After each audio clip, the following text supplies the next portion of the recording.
चला तर मंडळी, गारगार थंडीमध्ये मस्त असं गरमागरम hotel style lemon coriander soup कसं बनवायचं ते पाहणार आहोत। कढईमध्ये चमचाभर तेल घ्यायचं, त्यामध्ये बारीक चिरलेला आलं लसूण आणि बारीक चिरलेली हिरवी मिरची घालून हलकसं परतून घ्यायचे। त्यानंतर यामध्ये खूप साऱ्या भाज्या घालायच्या आहेत। त्यामध्ये इथे मी बारीक चिरलेला कोबी, गाजर, शिमला मिरची, बारीक चिरलेला कांदा आणि थोडेसे स्वीटकॉर्न घेतलेले आहेत। आता ह्या संपूर्ण भाज्या आपल्याला 1 मिनिटभर हाय फ्लेमवरती परतून घ्यायच्या आहेत। खूप जास्त भाज्या शिजवायचा नाही, त्याचा नॅचरल क्रंच यामध्ये असायला हवा, तरच हे सूप पिताना किंवा खाताना खूप मजा येते। तर इथे पहा, इथे मी या संपूर्ण भाज्या 1 मिनिटभर छान असं परतून घेतलेल्या आहेत। आणि आता यामध्ये आपल्याला 2 ग्लास पाणी घालायचं आहे। तुम्हाला हे सूप किती प्रमाणात बनवायचं आहे त्या अंदाजानुसार यामध्ये तुम्ही पाणी घालू शकता। तर इथे पहा, इथे मी 2 ग्लास पाणी घालून छान असं मिक्स करून घेतलं। आता यामध्ये काही कोरडे मसाले घालून घेऊया। त्यामध्ये इथे आपल्याला अर्धा चमचा काळी मिरी पूड घालायचं आहे आणि चवीपुरतं मीठ घालायचं आहे, 1 चमचा सोया सॉस घालायचं आहे। ह्यापेक्षा जास्त इथे आपल्याला काहीच घालायचं नाहीये।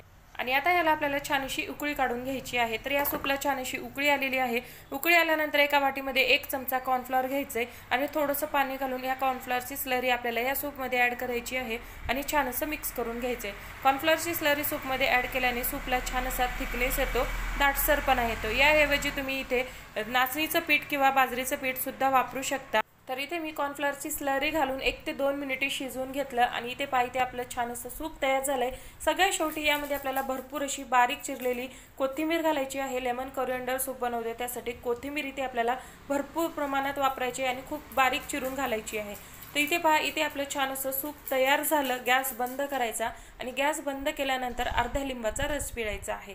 लेमन कोरिएंडर सूप बनवते त्यासाठी सगळ्यात शेवटी यामध्ये आपल्याला लिंबाचा रस घालायचा आहे। तर इथे पहा, इथे आपलं हॉटेल स्टाईल मस्त असं गरमागरम लेमन कोरिएंडर सूप बनवून तयार झालेला आहे। मस्त असं गारगार थंडीमध्ये तुम्ही सुद्धा हे गरमागरम सूप नक्की ट्राय करा, तुम्हाला सुद्धा खूप जास्त आवडेल। रेसिपी आवडली तर लाईक, शेअर, सबस्क्राईब नक्की करा आणि इंस्टाग्रामला फॉलो करायला विसरू नका।